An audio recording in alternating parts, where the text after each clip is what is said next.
The Flock CEO sits down for a very creepy interview. It did not go the way that I'm sure he planned it.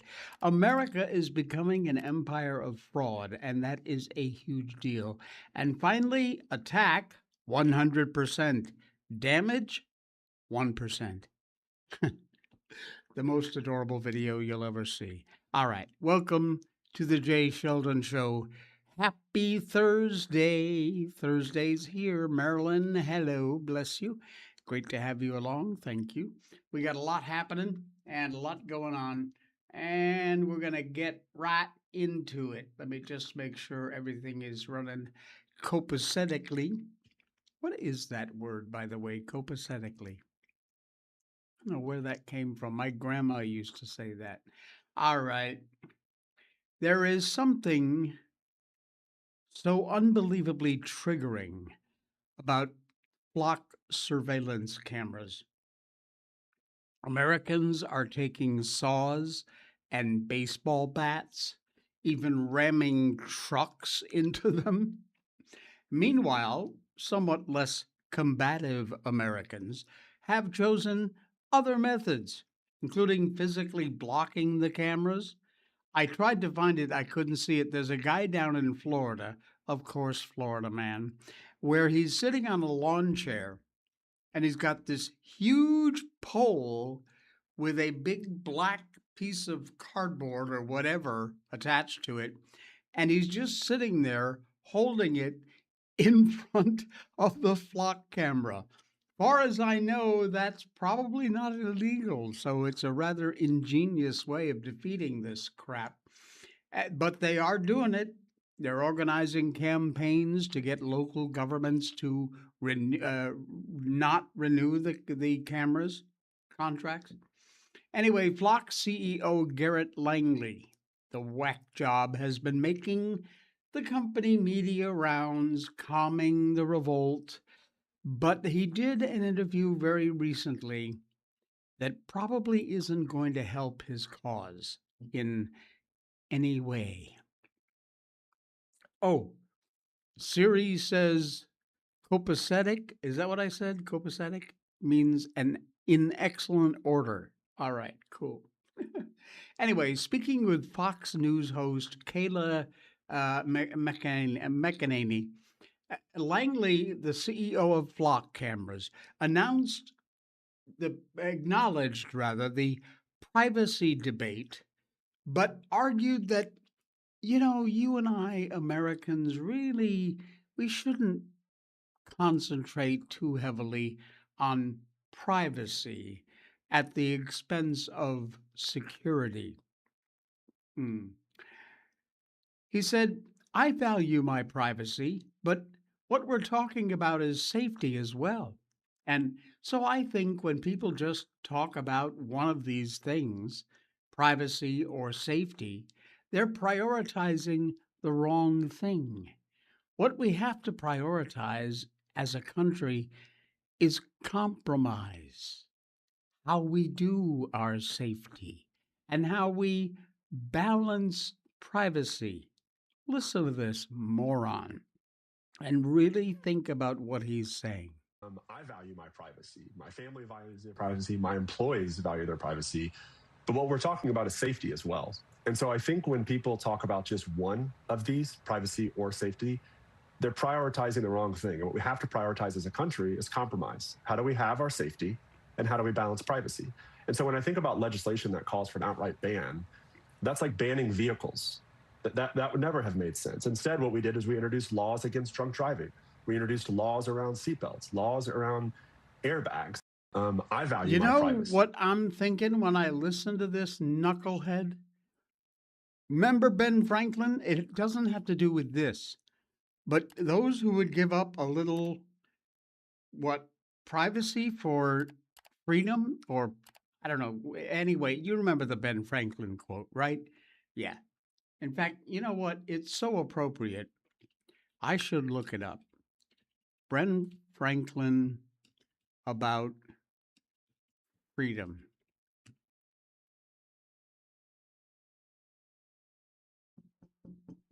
Where is it? Now I can't find it. Huh. Ah, those who would give up essential liberty to purchase a little temporary safety deserve neither liberty nor safety. Boom. Exactly. There you go. That's what this knucklehead needs to be thinking about. That word that he used there, compromise, that went over just about as well as you'd expect. Rand Paul, the senator, hammered this guy after the interview. Flock CEO wants you to compromise away your Fourth Amendment rights. Founding fathers are rolling in their graves at this suggestion. He responded, Langley, the CEO, directly to Paul, said, Senator, that was not my comment. We believe in the Constitution at Flock. I hope you can agree that Americans deserve to be safe. Of course, Americans do deserve to be safe. But again, Ben Franklin, give up essential liberty to get a little temporary safety, deserve neither. And safety is exactly the sales pitch these morons are making to you and I Americans. The founders very well anticipated that bait and switch.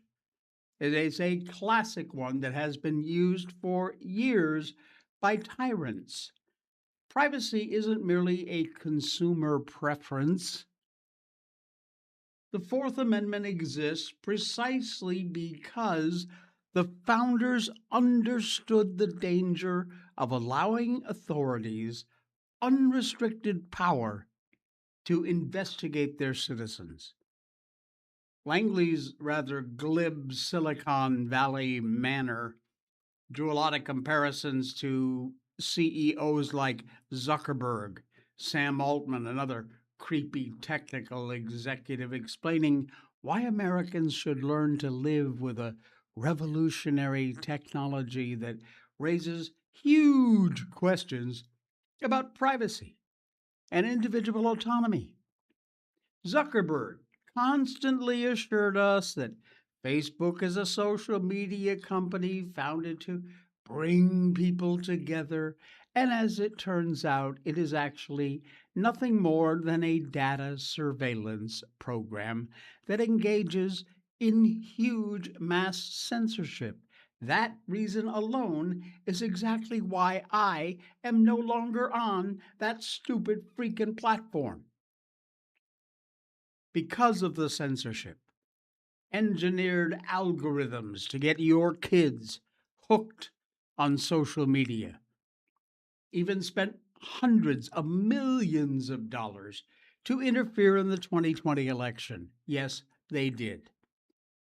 Altman co founded OpenAI, nonprofit meant to create responsible AI that would serve humanity. Isn't that nice? Let's all hold hands and sing Kumbaya. Instead, what he steered it towards was a profit driven model that has drawn criticism from all kinds of conservative and partisan practices, and having been accused of deceiving early backers like Elon Musk. Oh, yeah. Now, just how pissed off are Americans about these flock cameras? 33 acts of vandalism have been identified by The Guardian in early August. 100 localities reportedly ended their use of flock cameras, according to activist estimates. Obviously, the intensity of this backlash should send some kind of a signal to government officials. A lot of Americans really, really do not like the idea of being tracked everywhere you go. Have you ever read or watched anything about China's social credit and how that works with their ID face recognition cameras? Oh, yeah. If you haven't, I suggest you do. Lock cameras growing by leaps and bounds every day. The Atlanta based company says its network has grown to more than 129,000 cameras across 49 states, 49 out of 50 states. 5,000 law enforcement agencies, 6,000 communities are using their Big Brother surveillance programs. Cameras photograph vehicles on public roads, can record license plates, plus not just license plates. Folks, if you don't know, these are not license plate readers. No, they're much, much more than that.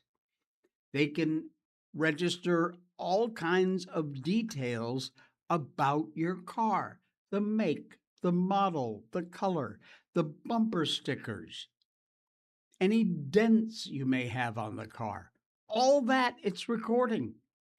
And yes, police can search the databases, potentially reaching way beyond the cameras that are installed in their own jurisdiction, reaching out across the country.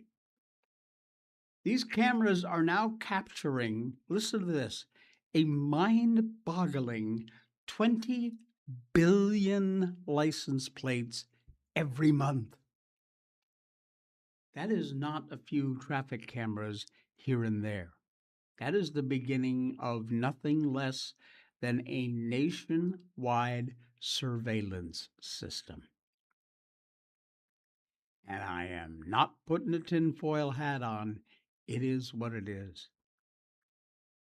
CEO Langley himself highlighted Michigan, where he says Flock detected 53 missing people in a single month, including abducted or missing children and elderly people who'd become lost. And he pointed to in a fatal hit and run in Fraser. Elsewhere, police have credited the cameras with solving robberies, locating stolen cars, and identifying suspects. Now, okay, great. Those are real benefits. Nobody should pretend otherwise. Parents care about their kids, obviously want them to be safe.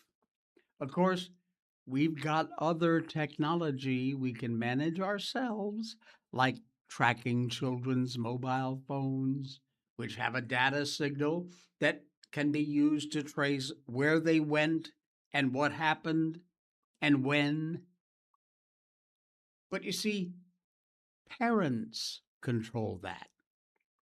Flock cameras and their data? Yeah, not so much. In fact, not at all.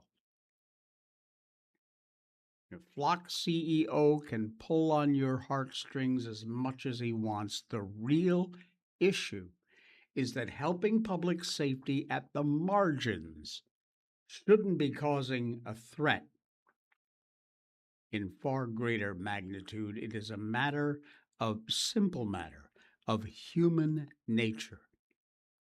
If the power to spy on millions of Americans can be abused, it will be abused. No longer theoretical. Expect it. Do not put up with these, and if you've got them in your neighborhood, you get your fat, lazy butt off that chair and you go to that next public safety meeting or city council meeting or whatever the hell it is in your town, and you tell them you don't want this and you want them gone.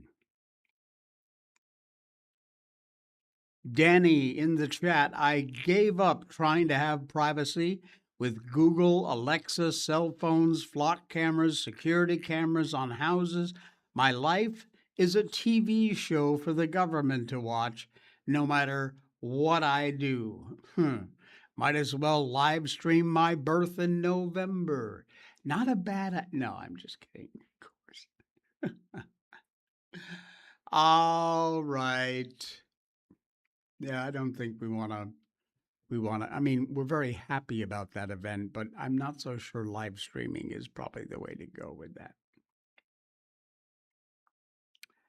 Oh, California. You know, when I do show prep, sometimes I can just put in the search bar, I put in California. That's all I need to do. Or I put in Florida or Michigan. That's all I need to do.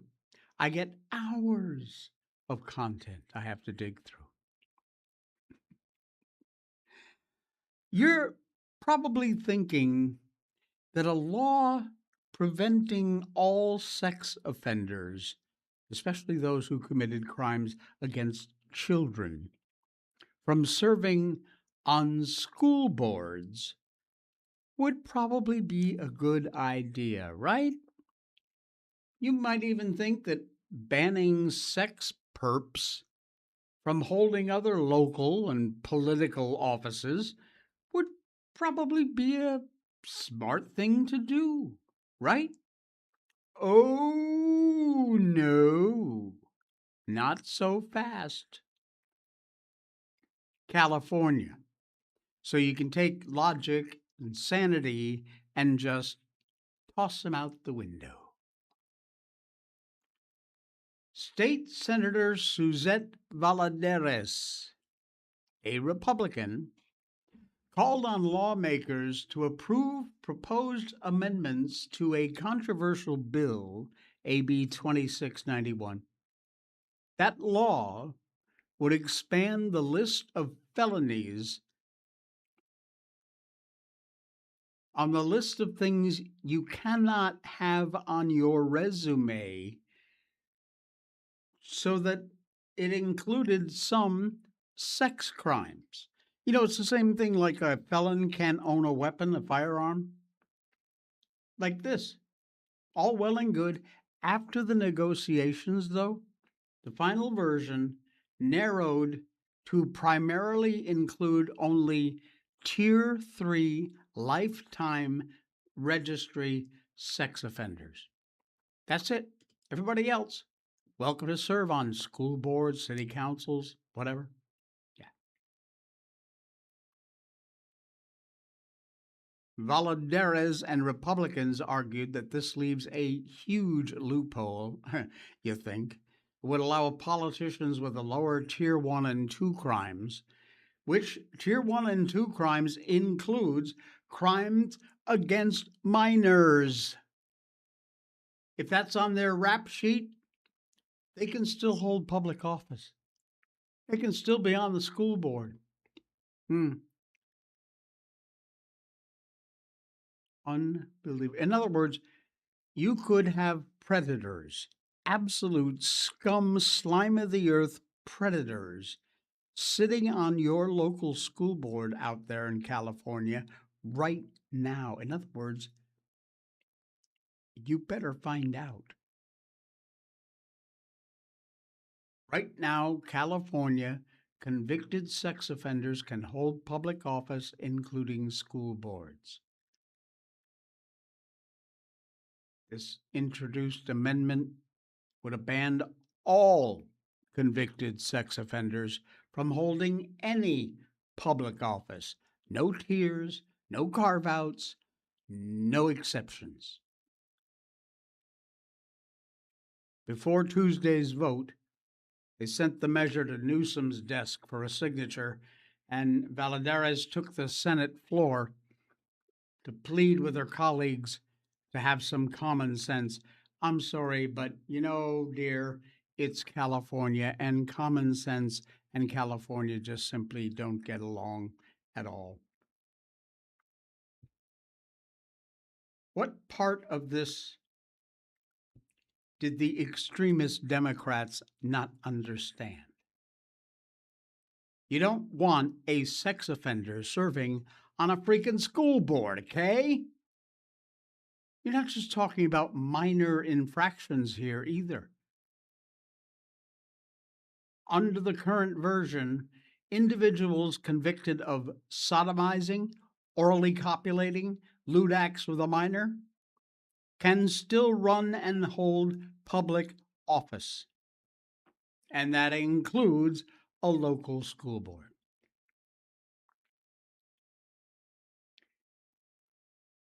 I want a guy sitting on my kid's school board who gets nasty in a public park. No thanks. And what do those who voted against the amendment tell their spouses and kids when they get home? Oh, I did some really solid work today. I've been looking out for the people. Yeah, not. Every time you think the California legislature has gone full on wackadoodle, they push that weird envelope just a little further. And they did it again. Where does it stop? Minnesota Governor Little Tiny Tim Walz. He decided to mess with Texas. And how do I say this? It didn't go very well. He has suffered yet another setback in his apparent crusade to make immigration and customs enforcement officers appear like lawless savages roaming the land, striking terror into innocent, undocumented immigrants. U.S. District Judge Fernando Rodriguez Jr. Wednesday denied Minnesota's request for a temporary restraining order that would have forced Texas Governor Abbott to sign an extradition warrant for ICE agent Christian Castro. Alternatively, TRO would have required Cameron County authorities to keep Castro locked up until Abbott acted. This ruling, a huge setback for Walz, ethnically challenged Democratic attorney Keith Ellison, and a politically charged case stemming from the fallout from Operation Metro Surge. Hennepin County authorities charged Castro 4 felonies of second-degree assault, 1 misdemeanor count of falsely reporting a crime, and by then Castro was back in Texas. Justice Department confirmed that ICE leadership had ordered him to return January 15th, the day after the shooting. The judge found Minnesota's lawsuit premature because Abbott had not actually denied the request. So that little fight is still going on, and it likely will for a while. Man, I'm telling you. All right. How about your mobile cell phone service? Where do you get yours? Patriot Mobile, America's only Christian conservative cell phone provider. You really should be using them, and here's why. When you choose Patriot Mobile, you're not just picking a wireless provider. You're choosing a company that shares your values. It's easy to switch, and you can keep your number, your phone, and most importantly, your values. With Patriot Mobile, you get the power of nationwide coverage on all 3 major networks.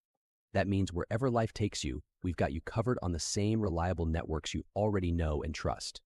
And when you need us, we're here for you right here at home. Our customer service is 100% US-based because we believe that support should come from people who understand you and your values. At Patriot Mobile, you're not just another call, you're a priority. In today's world, where you spend your money matters more than ever, every dollar is a vote for the kind of future you want to build. Join the thousands of Americans making a difference with every call, every text, and every connection. Choose a company that shares your values. Choose Patriot Mobile.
You can't hear me.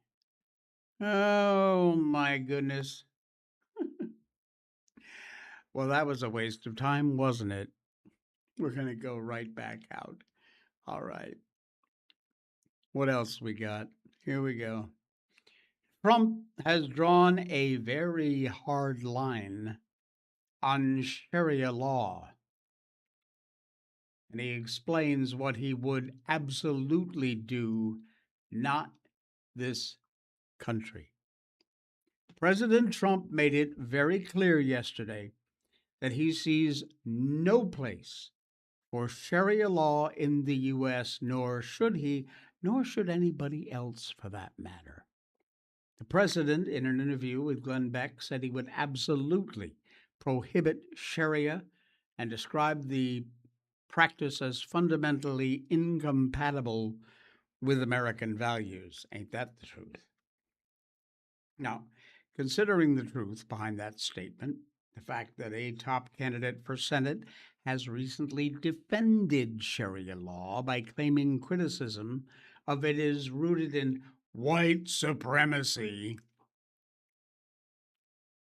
you can take the not all that fantastical leap in logic that extremists invading the Democratic Party are also fundamentally incompatible with American values. Trump pointed to what he called existing pockets of Sharia influence in this country, insisted those have got to be removed. He also referenced the situation in European cities like London, Paris, as a warning, arguing Islamic law had become almost like a second way of life in these areas. He said, quote, on Sharia law, I would absolutely say that not this country. There's no Sharia law, and you do have pockets of it, as you know. One such pocket is in Dearborn, Michigan, of course. Stronghold for Senate candidate absolute scumball Abdul El Sayed, home to the largest American Muslim population per capita, as well as the largest mosque in North America. Michigan pastor Lorenzo Sewell, recently hammered by the Dearborn City Council, accusing local leaders of allowing the city to fall under Sharia law. See, he insisted, America, we have lost this city. It is no longer under American laws. We are under Sharia law, and we will not have it anymore. Enough is enough. Babe, enough was enough a long time ago. Houston, Texas, another hot spot for this Sharia law crap. Unbelievable. Absolutely unbelievable.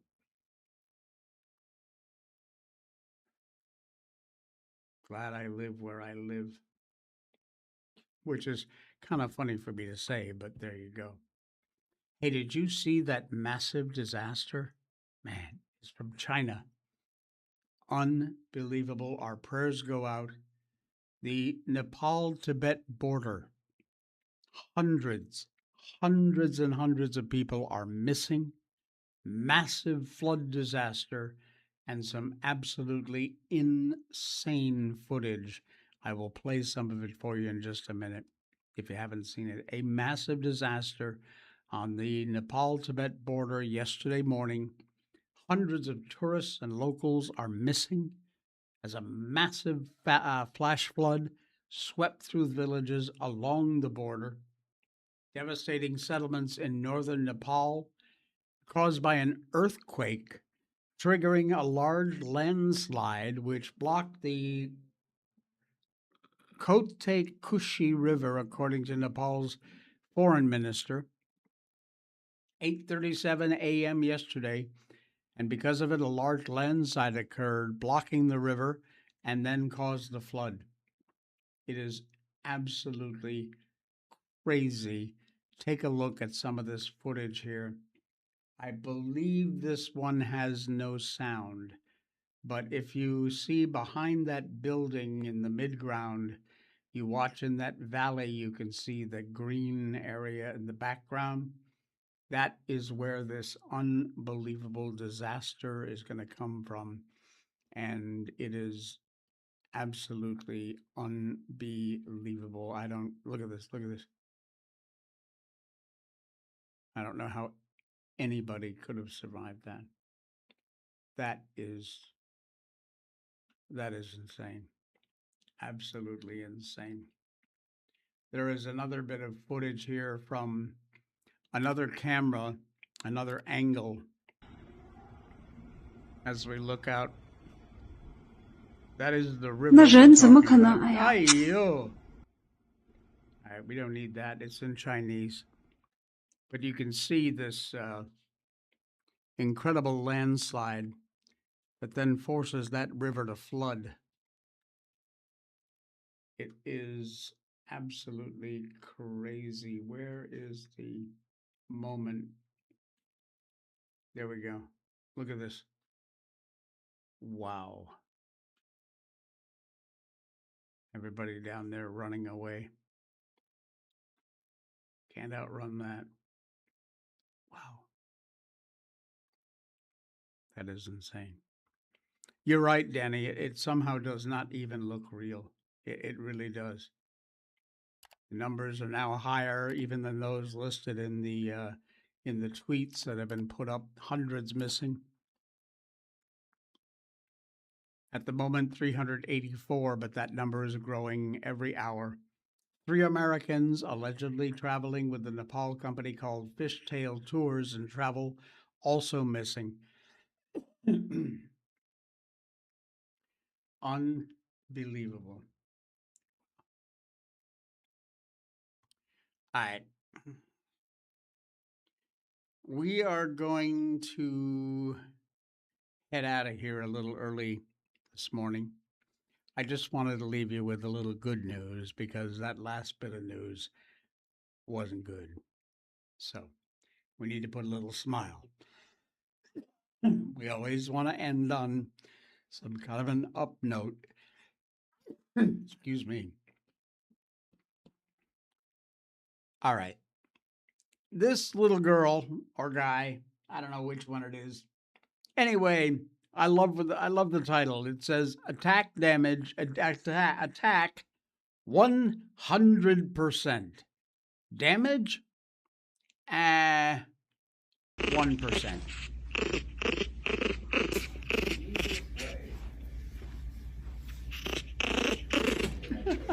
Give me my money.